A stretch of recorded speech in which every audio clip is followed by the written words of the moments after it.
नमस्कार, दिन भर की बड़ी खबरों में आपका स्वागत है। मैं हूं आपके साथ आंचल। आज इस बुलेटिन में बात होगी महाराष्ट्र महायुति में बढ़ते विवाद की, विवादों में फंसे ओडिशा के राज्यपाल की, देखेंगे प्रियंका गांधी के वायनाड के लोगों को लिखे पत्र को, झारखंड बीजेपी में तेज होती बगावत को, जानेंगे केजरीवाल पर हुए हमले को लेकर आपके बीजेपी पर बड़े आरोपों को, और बुलेटिन के आखिर में देखेंगे कैसे अमेरिका ने बढ़ाई मोदी सरकार की मुश्किलें।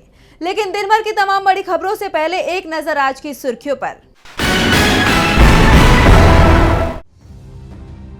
कांग्रेस अध्यक्ष मल्लिकार्जुन खड़गे ने बतौर पार्टी अध्यक्ष 2 साल किए पूरे, राहुल प्रियंका ने दी बधाई। खड़गे ने पार्टी नेताओं की मौजूदगी में काटा केक। राहुल गांधी ने पोस्ट किया वीडियो में रिटेल निवेशकों की जोखिम पर बात करते दिखे कांग्रेस सांसद। कैप्शन में लिखा, something is coming, stay tuned. Tejashwi Yadav ने उठाया बिहार के स्थानीय लोक कलाकारों का मुद्दा। एनडीए सरकार को लोक कला और लोक संस्कृति को जिंदा रखने की दी नसीहत। आम आदमी पार्टी महाराष्ट्र में नहीं लड़ेगी विधानसभा चुनाव। सांसद संजय सिंह बोले, केजरीवाल एमबीए के लिए करेंगे प्रचार। ये तो थी सुर्खियां। अब बात आज की सबसे बड़ी खबर की। महाराष्ट्र में नामांकन जमा करने की आखिरी तारीख 29 अक्टूबर है, जो बेहद करीब आ गई है। लेकिन महायुति में सीटों का बंटवारा अभी तक नहीं हो पाया है। तो एनडीए के तीनों दलों ने अपने उम्मीदवारों की एक और सूची जारी कर दी है, जबकि एनसीपी अजीत गुट पर बड़ा आरोप भी जड़ दिया है। महाराष्ट्र विधानसभा चुनाव को लेकर एनडीए के घटक दलों में रसाकशी देखने को मिल रही है। महायुति में सीट शेयरिंग को लेकर खींचतान जारी है। महायुति में अभी भी 12 सीटों पर चर्चा और उम्मीदवारों के नामों को तय किया जाना बाकी है। एनडीए में लगातार सीटों को लेकर पेंच फंसा हुआ है। इस बीच कांग्रेस के प्रभारी रमेश चेन्नीथला ने एनसीपी पर बड़ा आरोप लगाया। उन्होंने बताया कि उनके 2 विधायकों को एनसीपी अजीत गुट में शामिल होने के लिए करोड़ों रुपए की पेशकश की गई है। कांग्रेस नेता ने सीएम शिंदे को भी घेरा। उन्होंने इस मामले में सीएम शिंदे की चुप्पी पर भी सवाल खड़े किए। ऐसे में सरकार सवालों के घेरे में आ गई है, जो चुनाव के बीच एनडीए के लिए अच्छे संकेत नहीं माने जा सकते। जबकि विपक्षी गठबंधन महाविकास आघाड़ी सत्तारूढ़ महायुति की तुलना में मजबूत नजर आ रहा है। एमबीए में शामिल तीनों ही दलों की नई लिस्ट सामने आई है, जिसमें कांग्रेस ने 23 तो शिवसेना यूबीटी ने पहले 15 और उसके बाद 3 और उम्मीदवारों की घोषणा की। वहीं एनसीपी शरद पवार गुट ने भी 22 उम्मीदवारों के नामों का ऐलान किया है। दक्षिण नागपुर सीट से गिरीश कृष्ण राव पांडव कांग्रेस के प्रत्याशी हैं। पार्टी ने पहली लिस्ट में 48 और दूसरी लिस्ट में 23 उम्मीदवारों के साथ कुल 71 नामों का ऐलान कर दिया है। शिवसेना की तरफ से शिवडी सीट से अजय चौधरी और भयखला से मनोज जामसुतकर को उम्मीदवार बनाया गया है। बता दें कि शिवसेना यूबीटी ने अब तक कुल 83 सीटों पर नाम फाइनल कर लिए हैं। महाराष्ट्र चुनाव में एनडीए आगे निकलता दिखाई दे रहा है, तो झारखंड में भी इंडिया गठबंधन मजबूत दिख रहा है।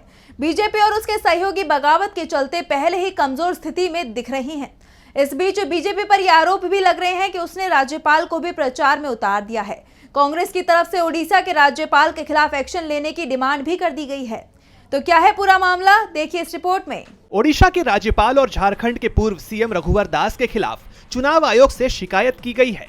यह शिकायत जमशेदपुर ईस्ट से कांग्रेस के प्रत्याशी डॉक्टर अजय रॉय ने की है।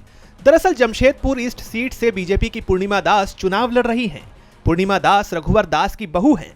राय का आरोप है कि रघुवर दास प्रदेश में पूर्णिमा दास के समर्थन में प्रचार कर रहे हैं। चुनाव आयोग को लिखी गई चिट्ठी में अजय रॉय ने रघुवर दास के चुनावी गतिविधियों में शामिल होने को संविधान का उल्लंघन बताया है। रॉय ने अपने पत्र में आयोग से अपील की है कि वो इस मामले पर हस्तक्षेप करें।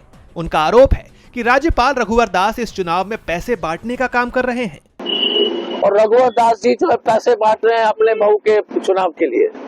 अगर कल एसपीडीसी पैसे बांटने लगेगा चुनाव में, अगर राष्ट्रपति पैसे बटाएगी तो आपको क्या लगेगा कि देश खत्म हो रहा है? तो ये रघुवर दास ने सब पूरे देश को बदनाम कर दिया है। हमारा इतना ही शिकायत है कि चुनाव लड़ो, अरे अपने दम पर लड़ो, और आपको लड़ना है तो आप इस्तीफा देके लड़ो। लेकिन आपने देश का साथ, झारखंड का साथ, संविधान का साथ को तार तार कर दिया है। अब देखना होगा कि कांग्रेस की इस शिकायत पर चुनाव आयोग क्या संज्ञान लेता है।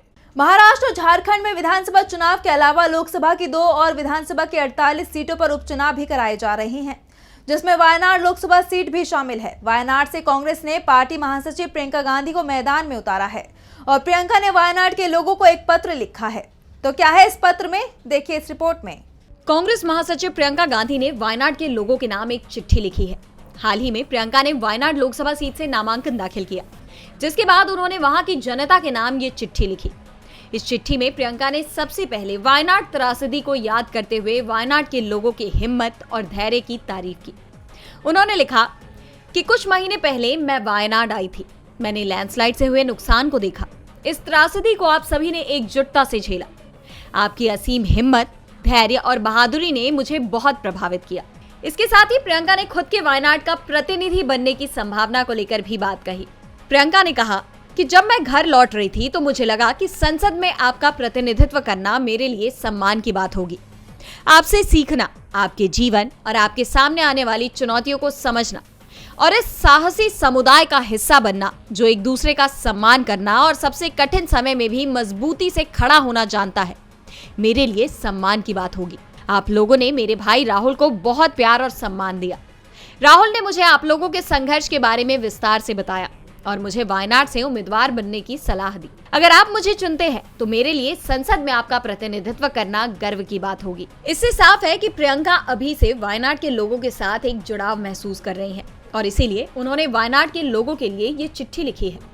बता दें कि वायनाड में 13 नवंबर को वोटिंग होगी, जिसके नतीजे 23 नवंबर को आएंगे। अब देखना होगा कि 23 नवंबर को वायनाड की जनता क्या फैसला सुनाती है। प्रियंका ने उम्मीद जताई है कि जिस तरह से यहाँ के लोगों ने राहुल को समर्थन दिया वैसा ही उन्हें भी मिलेगा। वैसे प्रियंका की जीत पर किसी को कोई संदेह भी नहीं है। संदेह तो इस समय बीजेपी के अंदर दिखाई दे रहा है। झारखंड में तो पार्टी के अंदर भगदड़ जैसे हालात हैं। नेताओं को रोकने के लिए अब बड़े पद दिए जा रहे हैं। एक नेता को तो कार्यकारी अध्यक्ष ही बना दिया गया है। झारखंड विधानसभा चुनाव के बीच बीजेपी को झटके लग रहे हैं। पार्टी के नेता लगातार पार्टी छोड़कर झारखंड मुक्ति मोर्चा का दामन थाम रहे हैं। बीजेपी ने नेताओं को अपने पाले में रोकने के लिए केंद्रीय मंत्री शिवराज सिंह चौहान, असम के सीएम हिमंता बिस्वा शर्मा और पार्टी के संगठन महासचिव बीएल संतोष को लगा दिया है, लेकिन कोई फायदा नहीं मिलता दिख रहा है। अब तक 2 दर्जन से ज्यादा दिग्गज बीजेपी छोड़कर इंडिया गठबंधन में शामिल हो चुके हैं और अब खबर ये चल रही थी कि रविंद्र कुमार राय जेएमएम ज्वाइन कर सकते हैं। ऐसे में नेताओं की बगावती सुर से डरी बीजेपी हाईकमान ने आनंद फानंद में रविंद्र कुमार राय को झारखंड राज्य संगठन में प्रदेश कार्यकारी अध्यक्ष नियुक्त किया। बीजेपी अध्यक्ष जेपी नड्डा ने पार्टी का लेटर जारी कर दिया, जिसमें लिखा कि डॉक्टर रविंद्र कुमार राय को बीजेपी झारखंड प्रदेश का कार्यकारी अध्यक्ष नियुक्त किया गया है।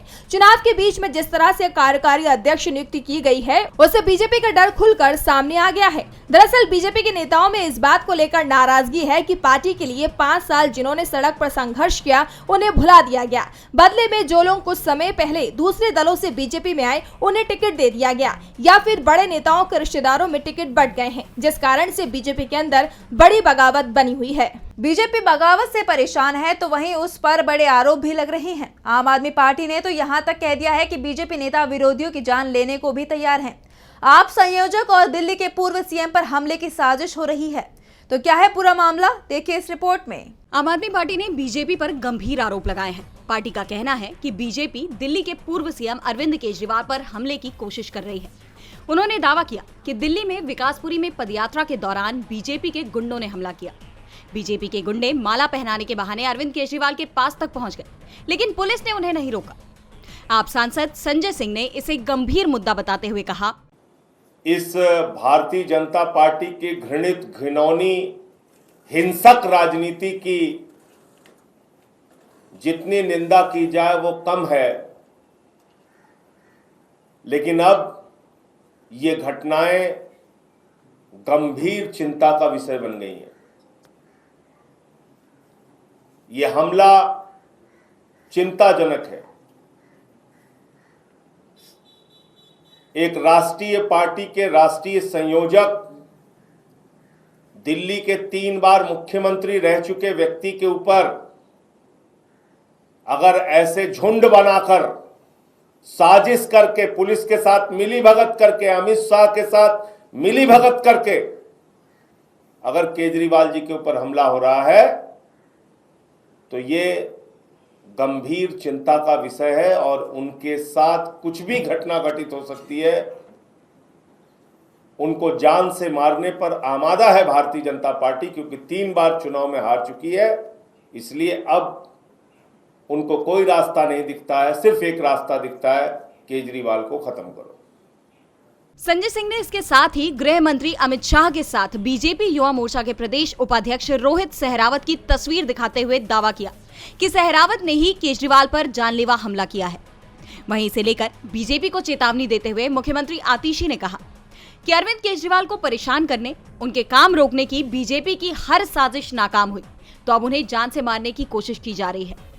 लेकिन अगर केजरीवाल को कुछ भी हुआ तो दिल्ली के लोग बीजेपी को कभी माफ नहीं करेंगे। आपने गंभीर आरोप लगाए हैं। दिल्ली विधानसभा चुनाव से पहले ये लड़ाई और तेज होती दिख रही है, तो वहीं पंजाब में दूसरी लड़ाई चल रही है। किसान लंबे वक्त से एमएसपी की डिमांड कर रहे हैं और अब धान की खरीद को लेकर किसान सड़क पर आ गए, हाईवे जाम कर दिया। तो क्या है पूरा मामला, देखिए रिपोर्ट। पंजाब में एक बार फिर से किसानों ने सड़कों पर उतरकर विरोध किया। किसानों ने सरकार के खिलाफ एक दिन का प्रदर्शन किया।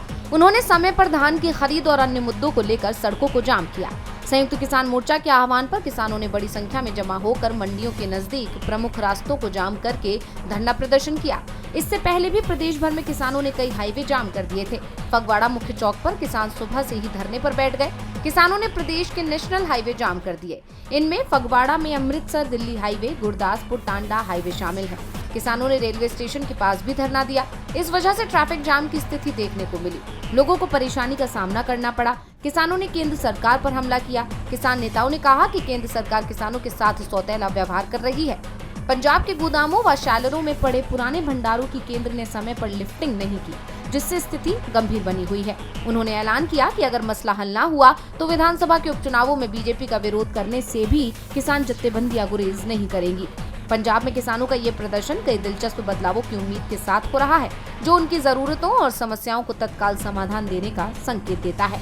और बुलेटिन के आखिर में बात अमेरिका के हिंदुस्तानियों पर बड़े एक्शन की। अमेरिका की तरफ से अभी एक रिपोर्ट जारी की गई, जिसमें कहा गया कि एक साल में अवैध रूप से घुसपैठ करने की कोशिश करते 90,000 से ज्यादा हिंदुस्तानी पकड़े गए हैं और अब अमेरिका ने हिंदुस्तानियों को विमान से वापस भेजना शुरू कर दिया है। तो क्या है पूरी खबर, देखिए रिपोर्ट। अमेरिका में अवैध तरह से घुसपैठ करने वाले भारतीयों के खिलाफ बाइडेन सरकार की बड़ी कार्रवाई सामने आई है। अमेरिका ने देश में अवैध रूप से रह रहे भारतीय नागरिकों को वापस इंडिया भेजने का फैसला लिया है और इसके लिए किराए पर चार्टर्ड प्लेन का इंतजाम भी किया गया है। 22 अक्टूबर को एक चार्टर प्लेन भारत भेजा जा चुका है। ये पहली बार नहीं है जब ऐसी कोई कार्रवाई अमेरिका की तरफ से की गई हो। जून 2024 में सीमा पर सुरक्षा के लिए अंतरिम नियम लागू किए गए, जिसके बाद वित्तीय वर्ष 2024 के दौरान 1,60,000 से ज्यादा लोगों को वापस उनके देश भेज दिया गया।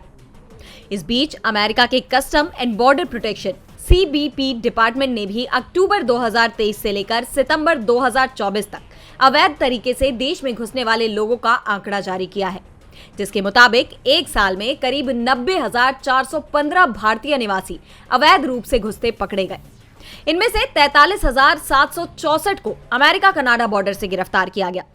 अमेरिका की एजेंसियों के मुताबिक बॉर्डर पार करने वाले भारतीयों में 50% से ज्यादा गुजरात से थे। इस खबर के सामने आते ही मोदी सरकार सवालों से घिर गई है कि आखिर क्यों इतनी बड़ी संख्या में भारतीयों को अवैध रूप से विदेश जाना पड़ रहा है।